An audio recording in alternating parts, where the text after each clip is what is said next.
বলুন যে আপনি আল্লাহর কাছে সবচেয়ে বড় পুরস্কার পাবেন। জানেন কি পুরস্কারটি কি? ক্ষমা। এই পুরস্কারের মর্ম বুঝেন বা না বুঝেন, আল্লাহর কাছ থেকে ক্ষমা পাওয়া অনেক বড় পুরস্কার। আল্লাহ যদি আপনাকে কিছু দেওয়ার ওয়াদা করেন তাহলে সেটি অনেক বড় পাওয়া। ধরুন, আমার সন্তানদের মধ্যে একজন সন্তানের কোনো একটি কাজের জন্য আমি অত্যন্ত নারাজ হয়েছি। সে যে কাজটি করেছে তা ভুল কাজ। আমি রেগে গিয়ে তাকে বকাঝকা করতে লাগলাম।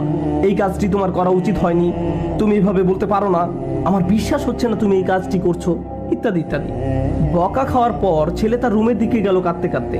ঘরে বসে সে আমার জন্য সুন্দর একটি কার্ড বানালো আর লিখলো, আব্বা আমি তোমাকে ভালোবাসি। বানানোর পর কি মনে হয় কার্ডটি কি সে আমাকে দিয়েছে? না, সে কার্ডটি দুমড়ে মুচড়ে ডাস্টবিনে ফেলে দিতে চায়।